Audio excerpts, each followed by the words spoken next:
Now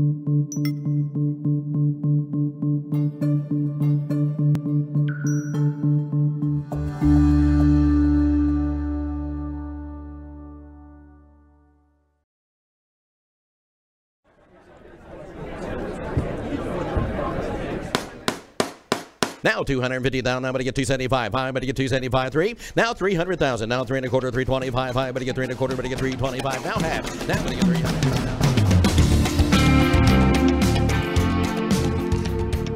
And hello from Dallas, Texas. It's the Mike McGavel Jones Show here at the corner of the Dallas North Tollway and LBJ Freeway. And I have a new producer today. It's Matt.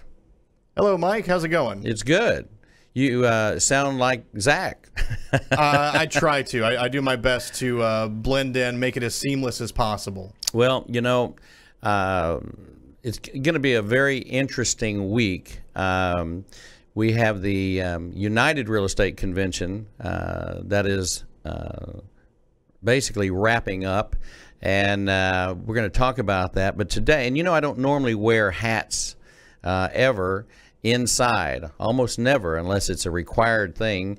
I will wear my Western hat during an auction if it is a Western event and my sellers like the look and have the feel and they want me to do that. You know, I was raised on a dairy farm when I was young, and you just didn't wear a hat in the house. And I was going to say, is that something your mom instilled in you that would go from back, a young age? That would go back to grandparents. Oh, wow.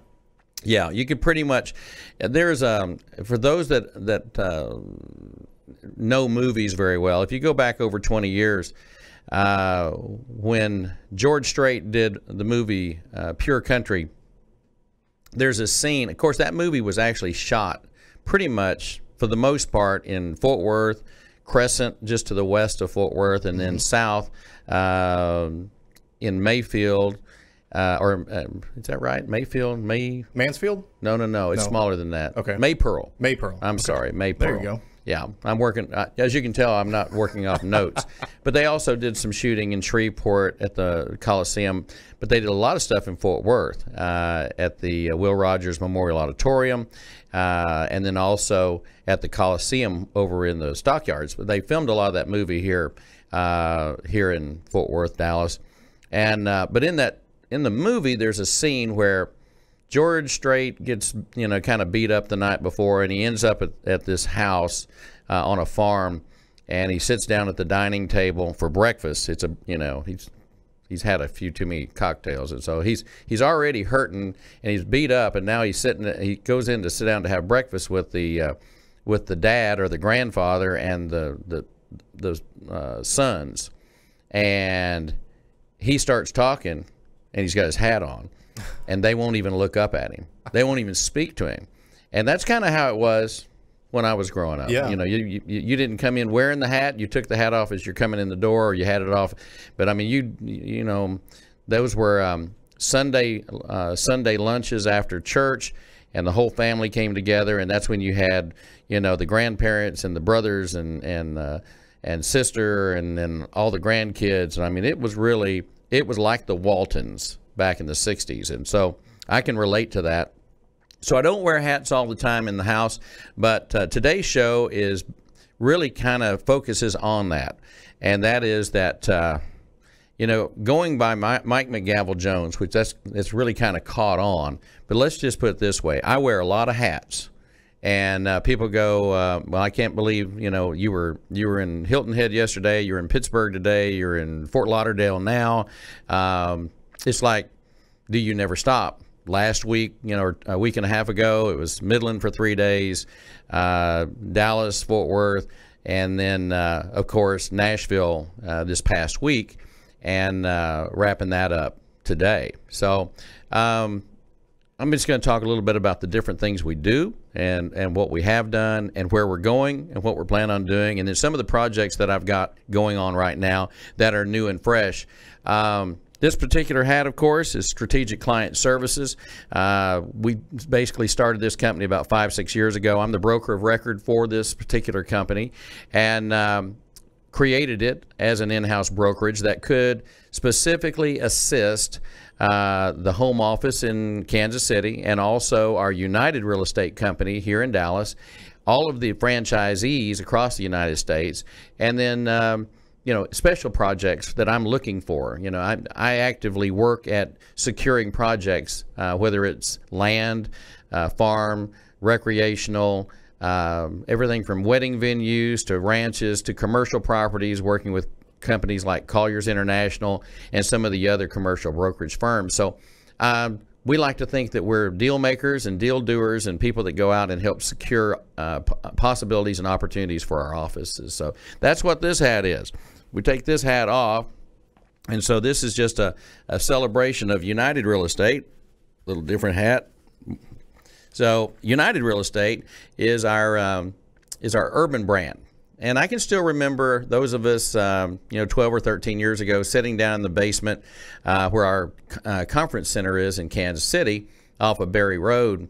And over a period of time, it kind of came up, why aren't we in the urban sector? Because if you go back to United Country 50, 60, 70 years ago, there was a large footprint in places like Chicago and Kansas City and many of the major cities across the United States. And so we had this footprint because, quite frankly, when Roscoe Chamberlain started this company back in the 20s, the idea was to create a Sears and Roebuck catalog for recreational property, farms and ranches and lifestyle property. So he based in Kansas City. It's always been in Kansas City. But they would have satellite offices out and about around the United States.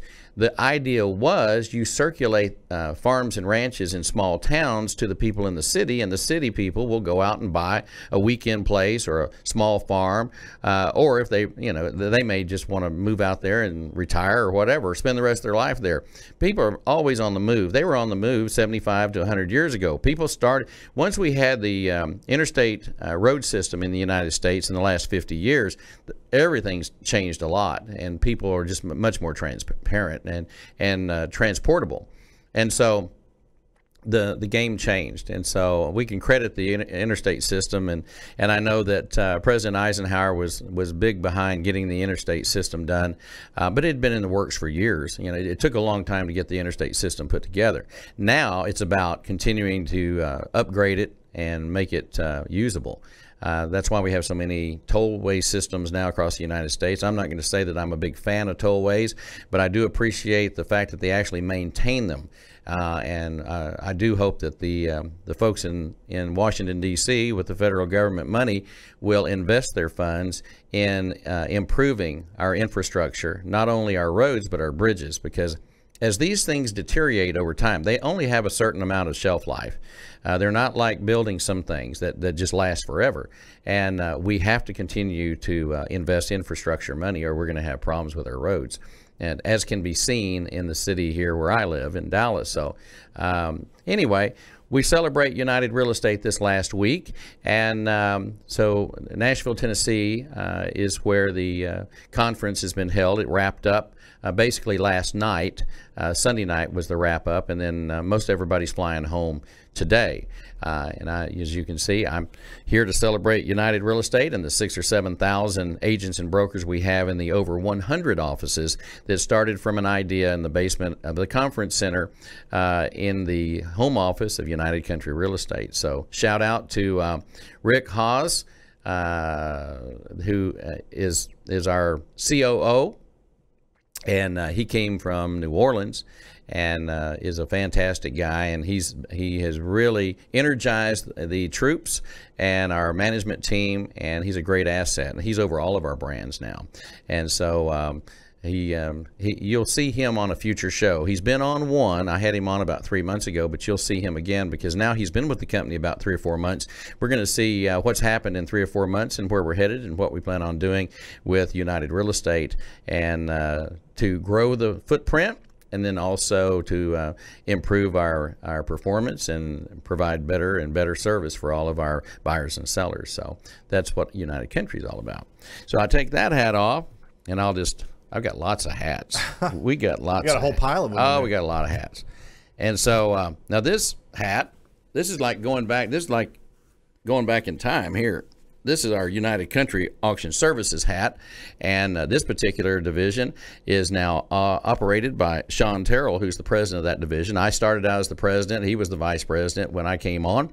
And over the last 3-4 years, we've transitioned. I've spent all my time now in Dallas. For 8 years, I commuted from Dallas to Kansas City via Southwest Airlines.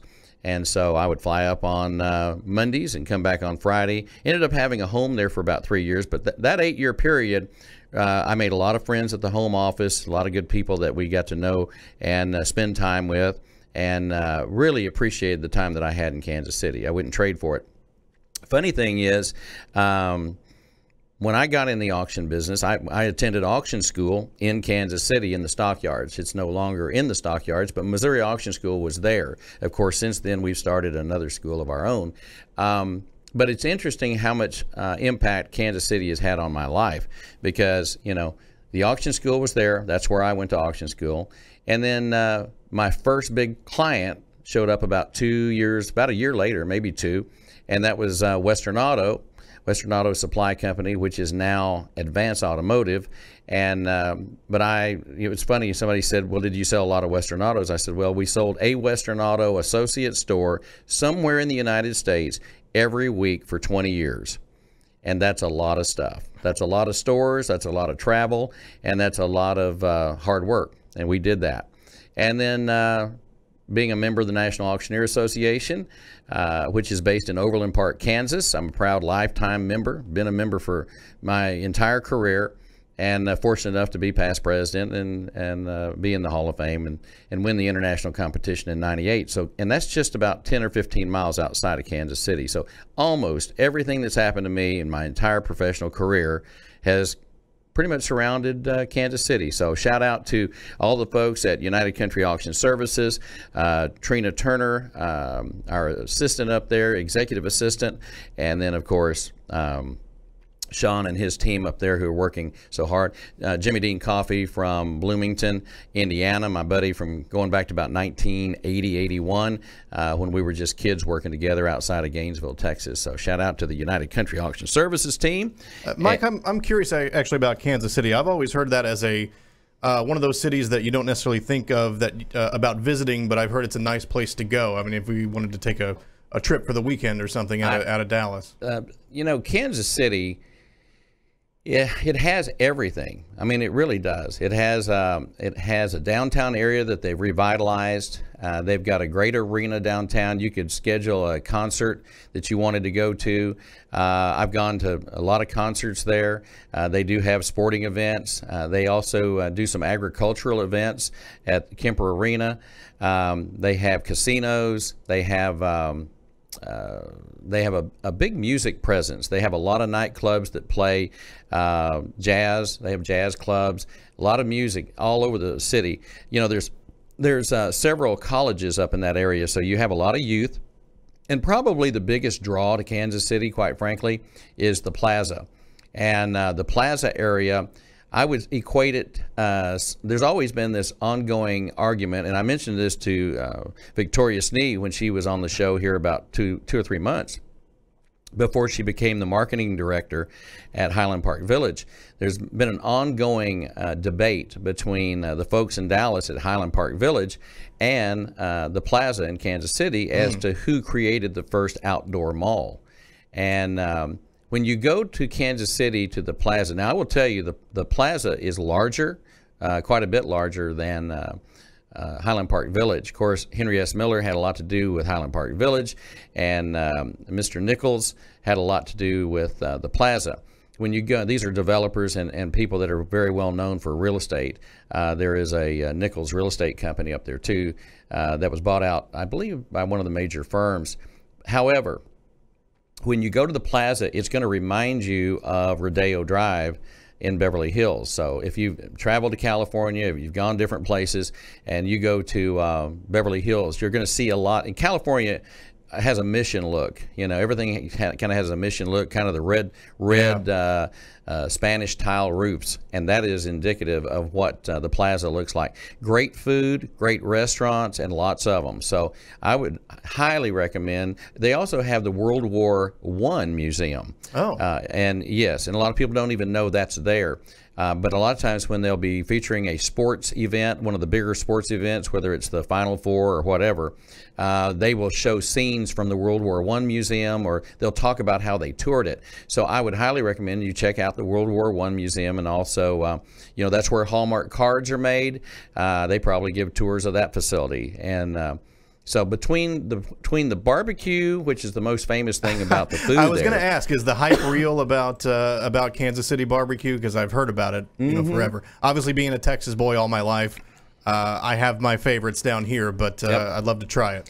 Well, and you know, it's debatable. There's about 3 or 4 different companies. You know, there was a company that came in from basically. You know, in Oklahoma and Stillwater, they have a Eskimo Joe's or Oklahoma Joe's. Sorry, it wasn't Eskimo Joe's. That's a club where Garth started. But Oklahoma Joe's was a famous barbecue place, and they opened up in Kansas City. They have since, in the last 3 years, changed the name to Kansas City. I think it's Kansas City Barbecue, and so it's still the same location, same great food. But when I go to Kansas City, that's usually where I go. Okay. But Arthur Bryant's is considered one of the main ones. Arthur Bryant's is over on the east side, and then there's another one south of downtown. So, yeah. Kansas City is a good place to go. I'm putting it on my list. You should put it on your list, but plan it. You know, like if there's a great concert in town or a musical event that you like, and they have rail cars downtown. You know, when I first moved to Kansas City, I lived in the old Federal Reserve building, like on, I don't know what floor is, like the 40th floor or something. It's way up, one of the highest.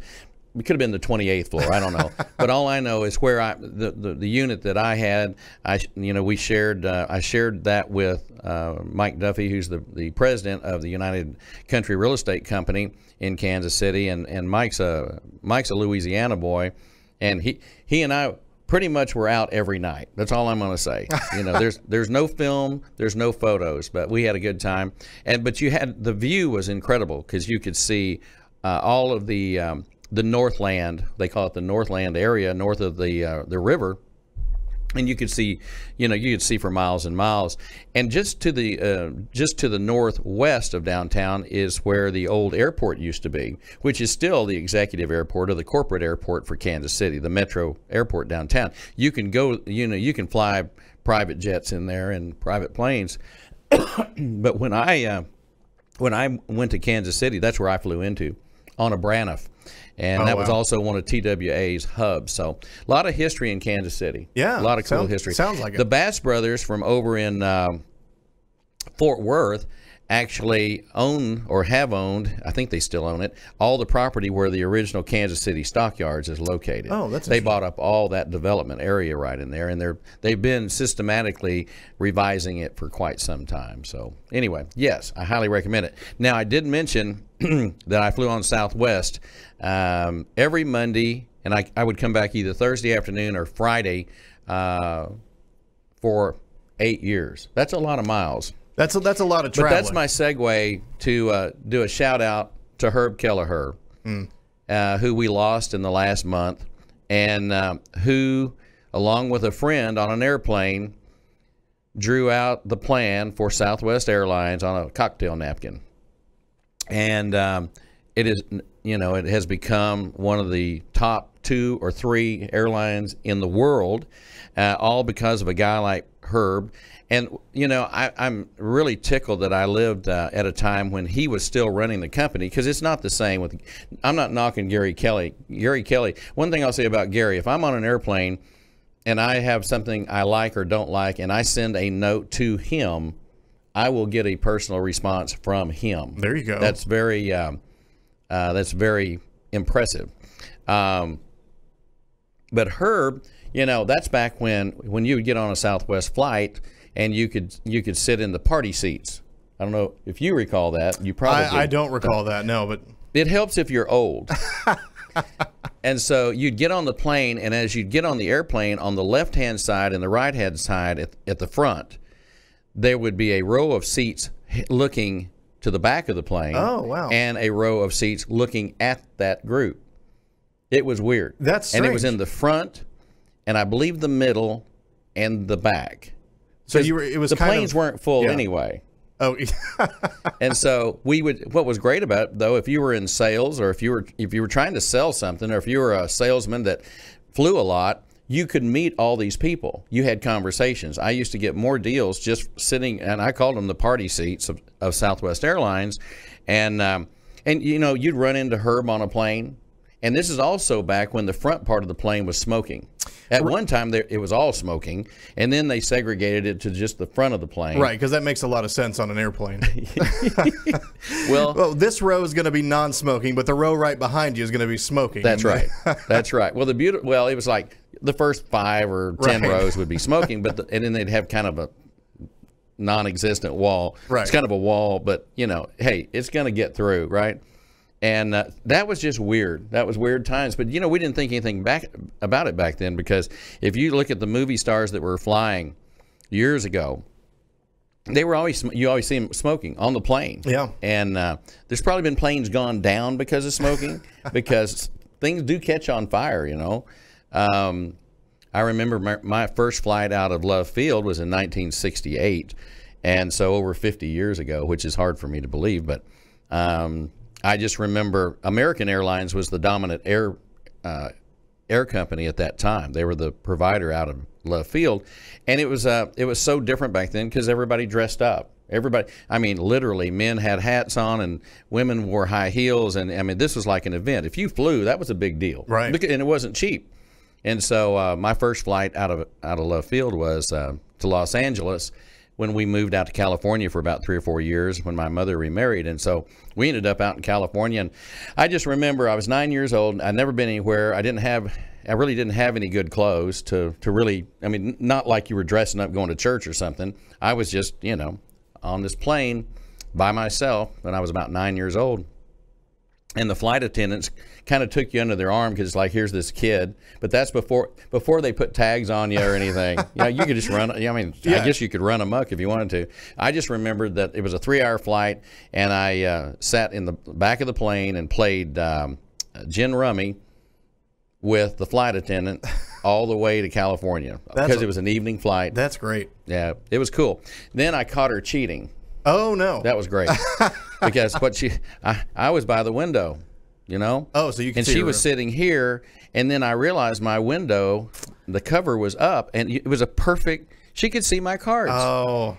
And then I turned around and I shut the deal, and she said, and then she knew she got caught. She'd been caught. Yeah. But anyway, that was fun. Well, yeah, and if I could just say, I'm sure you've been, but if anybody in the Dallas-Fort Worth area has never been to the Frontiers of Flight Museum out at Love Field, there's a lot of great history there about Southwest and Braniff and Love Field and the not the early days of aviation, but like those days of aviation, well, the you know, 60s and 70s. It's great. I do a lot of fundraisers at the Frontier of Flight. Yeah. And because that is a venue, and they openly look for groups to do their fundraising auctions and fundraising events, and so I've gotten to do that quite a bit. But I mean, you're going to see everything from an Apollo capsule to early planes to even a Southwest flight, you know, sticking its head through the wall, and the planes on the outside of the building, and it is really a significant historical place to go. So they give tours, and I highly recommend that you do that. And then also at Love Field, you know, people don't realize Love Field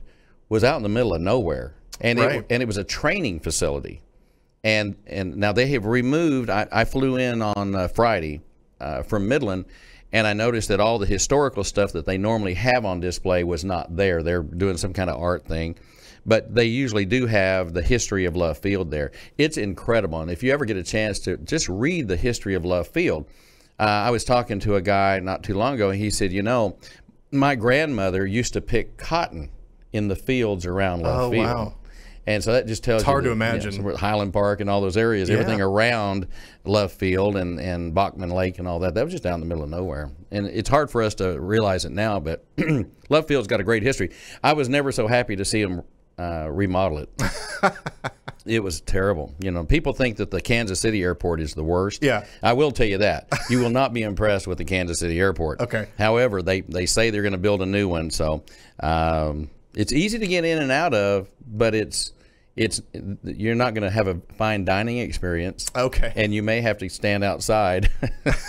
But anyway, I did that for a long time. But it's airports are interesting, and I'm in one all the time. I'll be in Atlanta tomorrow, and in Nashville later in the day. And so, shout out to Herb Kelleher, a true indeed. Texas and aviation legend. That's great guy. And that also kind of goes back to the multiple hats thing that I was talking about. Herb wore all hats. He wasn't just the CEO. He was the guy that got out and marketed. He got into a contest with someone, and I was reading his story the other day, things that I didn't know. I knew a lot of things about him, but I didn't know everything. But you know, he got into competing with some guy about it wasn't a website, but it was a slogan or something, and he challenged the guy to an arm wrestling contest, and whoever won got it. Well, it was all fixed. You knew that. He'd already probably made a financial arrangement. I'm sure. And then he had boxing gloves on, but he would do all kinds of fun stuff. But he made working at Southwest fun, and that's kind of how I feel that all business should be. Yeah. It should be fun because life's too short to work for a company that's no fun. Well, I mean, it just goes to show you Southwest is not successful by accident, right? No. I mean, there's a reason why they've done so well, and I think that's a big part of it. Is everybody that I've heard from that's worked with Southwest or worked at Southwest has had nothing but great things to say about it. Well, the thing about Southwest is too, now, you know, they just opened travel to Hawaii, and they were smart. The governor, I believe it was the governor of Hawaii, met the people off the plane. There you go. Which is very good business. Yeah, very there good you go. business. So anyway, that's good stuff. You got more hats in there? I got more hats, and I'm trying to figure out what direction I want to go here. Okay. I probably ought to mention this hat, and if you follow me on Facebook, that's a sharp looking hat. you like that hat? Yeah, I do. That is my Texans Can Cars for Kids hat, and I just got given this the other day. We do sell about 200 cars a week for Texans Can Cars for Kids. We have campuses in Houston, San Antonio, Austin, Fort Worth, and Dallas, and all around those areas, okay? Got about 14 campuses. We actually had Richard Marquez on the broadcast here about 3 weeks ago. Richard Marquez is the CEO of Texans Can. And just to tell you, it's a joy for me because what we're doing is we're taking this is a 30-year-old organization. It has had spokesman Dale Hansen. Let's see, who else? Right now we have Cynthia Izagari from Channel 8. Previously we had John McKay. We've also had Babe Laufenberg that played for the Cowboys and then went to work for Channel 11. We've had Norm Hitzges, and we've had Nolan Ryan as our guest endorsement guys. Great endorsers. Absolutely. But the reason it's important is because we're taking at-risk kids who dropped out of high school, who dropped out of opportunity to get a high school diploma. Maybe the young lady got pregnant. Maybe something happened in their lives. Maybe, quite frankly, maybe they were a juvenile delinquent.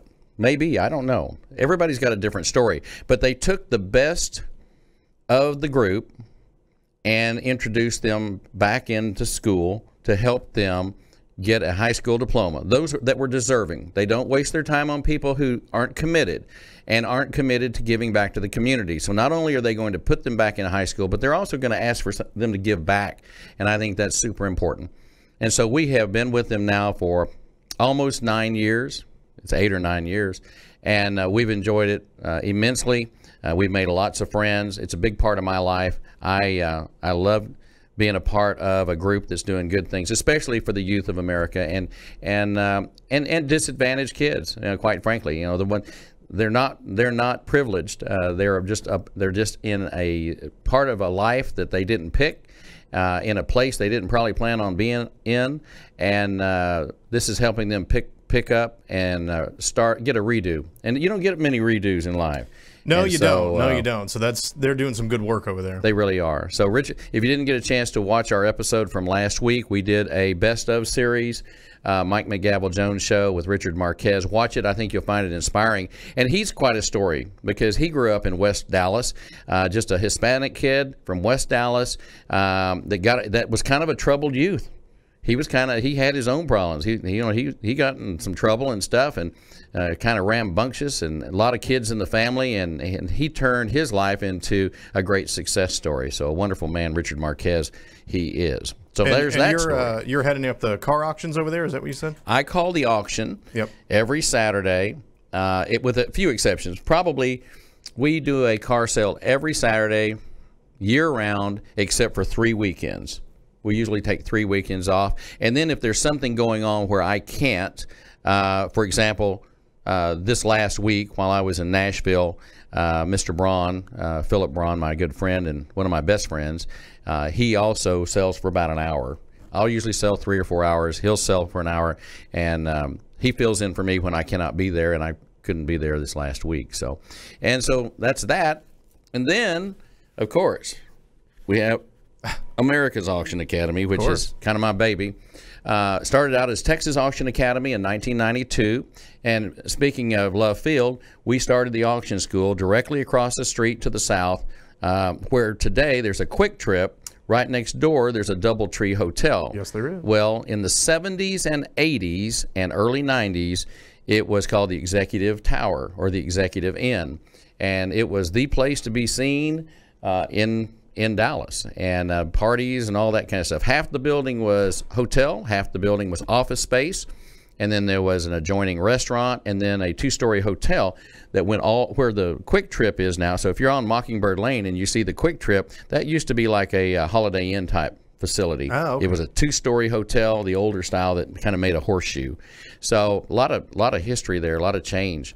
And but in 93, 94, the owners sold the building, and we were evicted and had to go find a new place to have auction school. But that's where it started. So the original was right there.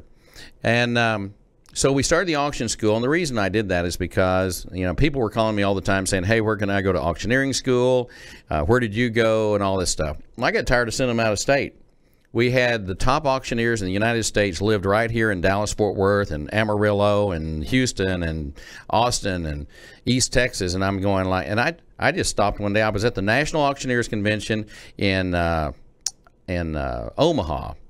And I just asked some guys, I said, hey, would you be interested in teaching if we start an auction school down in Texas? And I picked 7 people, and those 7 people said yes. And so we came back and put it together, and we have been enjoying that for almost 27 years. So prior to that, there was no auction school in this area or even in Texas? There was a school, a small school over in East Texas. The gentleman that had that, Mr. Gail Ingram, had been an instructor at the school that was down in Bryan College Station. The Brittain Auction Academy. Well, Mr. Brittain was a famous cattle auctioneer, probably the most famous purebred livestock cattle auctioneer in the United States. He was also past president of the National Auctioneer Association. But Colonel Brittain, that's what they called him, he was from Bryan, and they owned a sale barn, and then they had the auction school. And, I mean, his friends would be people like John Wayne, those kind of people. That's good. Oh, yeah. And but he went back into the 20s and 30s, I guess, and but pretty much anything that happened big with purebred livestock happened with Colonel Brittain, and that includes the Houston Livestock Show and Rodeo, all the champions back in the 50s and 60s, and that kind of stuff. And then when they started to regulate auction schools, Colonel Brittain said, "I don't want to be regulated. I don't want to deal with it. If I've got to be regulated, I'm going to get out." That's not fun anymore. It's not fun anymore. States get involved. This was back in the 80s, probably the mid 80s, and so he quit around the mid-'80s, and that kind of opened the door up a little bit. Mr. Ingram went over to East Texas in Quitman, Texas, It was called the IQ School of Auctioneering. I don't even know why I remember any of this, but I do. I can remember those things. I can't remember what I ate for lunch yesterday. So the IQ School, there's quite a few graduates out there. And you know, quite frankly, I felt like there needed to be a school in a metropolitan area, Sure. Dallas, Houston, etc., or Fort Worth. And so that's why we started the Texas Auction Academy and did so. And then we changed the name about a year. It's been a year. It'll be a year in June. And we changed from Texas Auction Academy to America's Auction Academy, not because we don't love Texas, because Texas, we're born and bred, and we love it, we breathe it. However, we knew we needed a larger footprint, more of a national footprint. And there's about 5 or 6 major schools in the United States that people can go to. And we just wanted to, and quite frankly, I love patriotism. Anybody follows me on Facebook, or they follow me, the fundraisers I do, just like the one we did last week with the Halo Warriors Foundation. I didn't serve the country like I'd like to, but I'm serving it in a different way by helping the veterans and the people who have fought. My brother is a Army retired, and my nephew just finished training with the Marines out in California. So I'm a huge supporter, which is a transition. We do have auction school coming up in June. If you're interested, you can go to americasauctionacademy.com. We actually have the current international champion auctioneer is a graduate of our school. Oh, wow. Mr. Barrett Bray, who's also an instructor now. Here's my U.S. Army War College hat. Oh, that's really Here's cool. another hat. I like this one. Yeah. I was invited by a friend of mine who I went to high school with, and he left. He was one of the smartest kids in our high school, which I don't know how we ever connected, but he's one of these guys that would understand Latin and all that kind of stuff. Where did you fall on that list? Whatever the percentiles were, I kind of went off the scale of percentiles. You know, I was not like I like to tell people, look, I could never run any probability and statistics was my worst class. Okay. But now, if you need me to figure out what my commission is going to be on a $3.7 million sale, you got that. I can tell you that really quick. It's an amazing thing. And that's the most important thing. Well, that seems to be. It seems to have worked out. So anyway, my friend Craig Bullis from high school, he was in ROTC at Nacogdoches and at Stephen F. Austin University, and he ended up leaving there and going to West Point. And then after being at West Point for training, he ended up becoming a professor at West Point. Oh, wow. And then he married a young lady, and I was in their wedding. And she was in the military. She joined the military. So they were both in the military. They're just a phenomenal, great couple. And then they have children.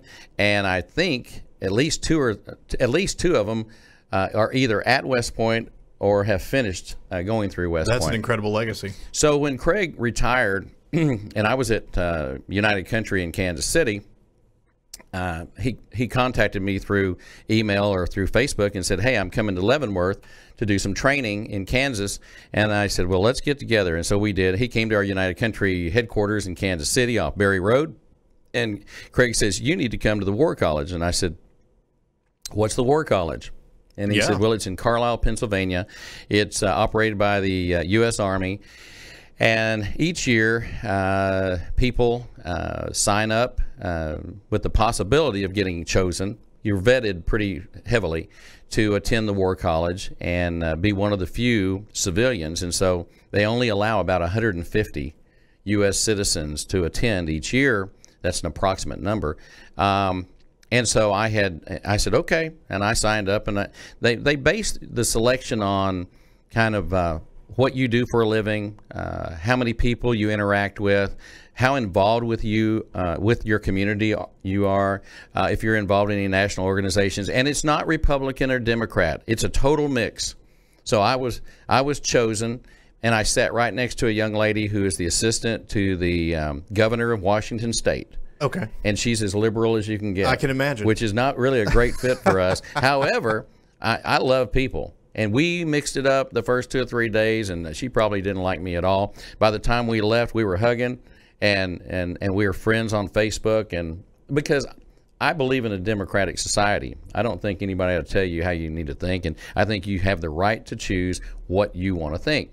And there are other people in the room. There's a friend of mine now from New Orleans, and he's on the board of the War Museum down in New Orleans, and his family has built naval ships for the U.S. Navy for over 80 years. And when you stay at the Hilton Hotel there by the water of the Mississippi there, across from the casino, and you look out to the east and look across the river, you're going to see his family name on the dock over there. Oh, wow. Because that's where they dock a lot of their ships. And so he's a great guy. Anyway, we met a lot of super duper people, and then we raised money. We had a little auction, and we raised, I think we raised 10 or 15,000 for the War College. And basically, what the War College is about. And I was talking to Emmett Smith about a year ago, and Emmett is interested in attending the War College because he's curious, very curious. But what the War College is you are in a classroom. First off, you have your meet and greet. And you have the commandant who's over the entire thing. I believe this is the oldest established Army post in the United States. And then you see the history, and they've got it well documented. All the wars, everything that's ever happened in from an overview. Not, I'm sure they've got a lot of files you never see. But the bottom line is this: it's a phenomenal opportunity to get educated about our country, where we've started, where we have come to, and how we make decisions. So the idea is to take civilians and give them an opportunity to give input on policy. What is the overall impression of the U.S. Army to the public? How we can help them in strategies, things that you would never imagine. And there's a group of subjects, and so I'd say there's like 10 of us in the class, along with, it was either 8 or 10, but then we also had the military folks that are they're officer candidates and people in the upper levels of the military. And so, for example, every morning at 8 o'clock we would have a seminar from 8 to 10, and it would be someone very interesting. And we're sitting in a room of probably 500 people or 600 people. Everyone there is in their dressed out military outfit, and then you have these 150 people in coats and ties that we're there to learn and to give input. And so some of the one of the speakers was the Undersecretary of the Navy. We had a Pulitzer Prize winning reporter that covers the White House. We had an ambassador to Afghanistan, Libya. There were 3 or 4 countries that he's been posted at. All of his predecessors were assassinated. He's the only guy who served all 4 places and didn't get killed. That's incredible. That's good luck, I would say. Or maybe blessing. Yeah. Luck helps. Yeah, luck blessings helps. Work. Yeah. So anyway, and then we had a gentleman come in and present about China and where they were 10 years ago, 20 years ago, and now. And I'm talking about visuals from the sky. And you see how much they've advanced. Oh, wow. Oh, it's scary. It's really scary.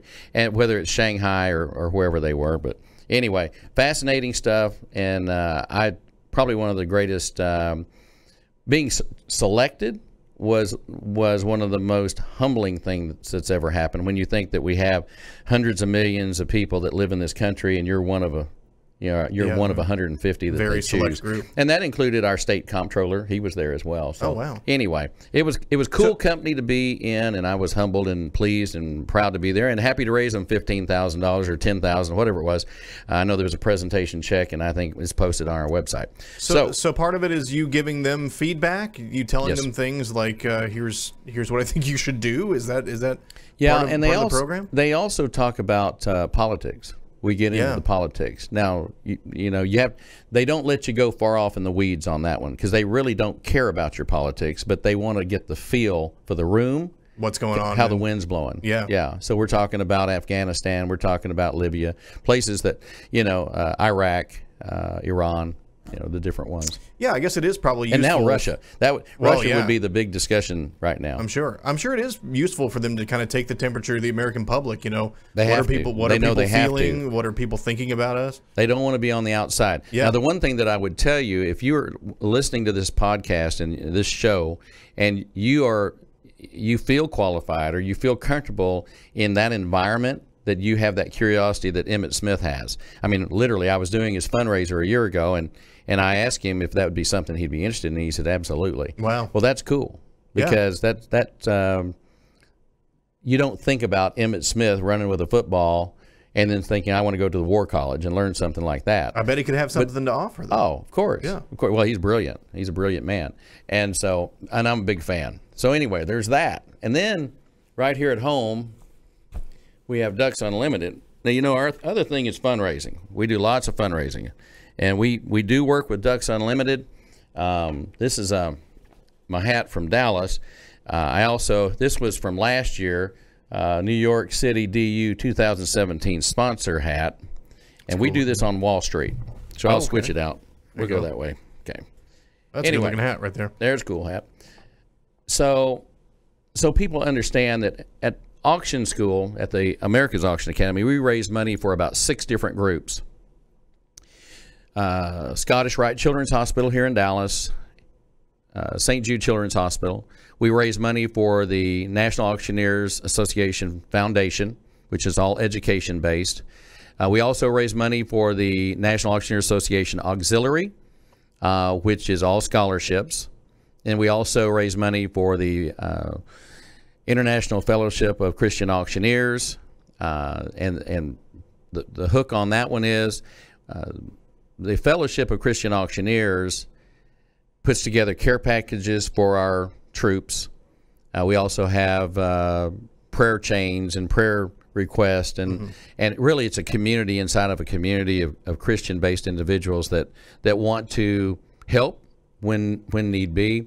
And I was fortunately and blessed to be a part of the beginnings of that when it was the Texas Auctioneer Association, and then we took it to the National Auctioneer Association. So we raise a little money for them, raise money here, raise money there, and then we usually have a special fund to need that we pick money for. The class usually picks that, and it can go from Sandy Hook to the West grain elevator blow up. Yeah. So we would send money to the Red Cross or a reputable group. It could be Texans Can Cars for Kids. We're going to pick somebody to give money to, and my philosophy is that you learn to give back. When you learn to give back on the front end, you receive back on the back end.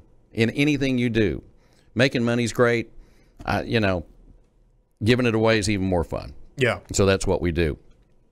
And so we have that, and but we work with Ducks Unlimited. We do their national convention auction, which this year is going to be in Hawaii, by the way. Oh, there you go. Terrible duty, terrible duty. I'm not feeling bad. Capitol Hill, Washington D.C. event with the senators and congressional members are going to be next. I think in 2-3 weeks we'll be in D.C. working with those guys, and that includes our brothers in auctioneering. That's Billy Long, the Honorable Congressman from Springfield, Missouri. Billy Long if you get on Google and you put in Billy Long Kavanaugh hearings, you'll find quite an interesting video. Okay. Because he had a heckler jump on him while he was in the middle of trying to do his testimony, or ask Kavanaugh to testify for him. He was on the clock. He had a heckler, and so he just started auctioning off her cell phone. And it made CBS Morning News and a lot of other news stations, and probably secured his election back home pretty easy. And then we also have Jeff Duncan from South Carolina, who's a really good friend of ours, and he's an auctioneer. So we have 2 auctioneers in Congress at this time, and so and we'll be seeing both of them. I know I'll see both of them while I'm in Washington. Well, and it's a beautiful time of year to go to Washington. I'll tell you like that. I love D.C. in the spring. Yep. Well, it's a great time to go, and now that we've got some of this political stuff kind of behind us, maybe it'll be a little lighter. Maybe I would keep my fingers crossed. I said a little lighter. Maybe a little. Yeah, I'm not. Now I didn't say miracles were going to happen while I was there. Something new is bound to happen, though. And so there's that. Now I want to talk before I wrap up today. But the fundraising's a big deal to me. You know, we worked with Halo Foundation over the weekend. We got to be with some great folks.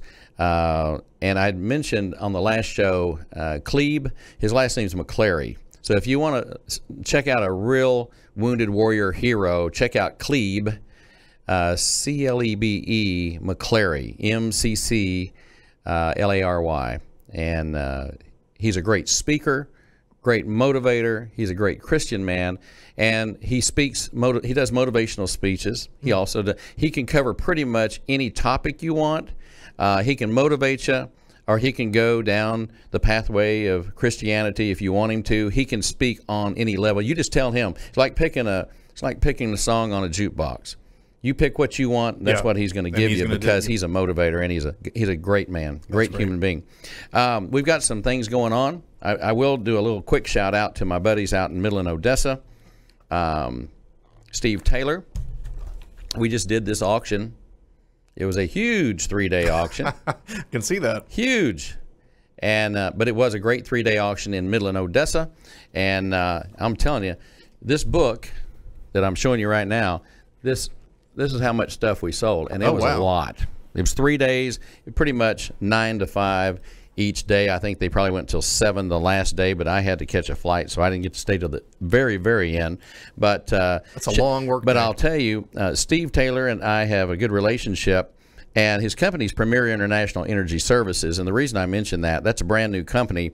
But we sold a historic restaurant out in New Mexico together with United SCS. We sold a ranch 7 miles from downtown Midland last year through SCS, and we've done 3 oil field equipment sales. So if a person has construction equipment or oil field equipment or anything related to that type of asset, I go back to 1981, 82, working with a company called what's it called?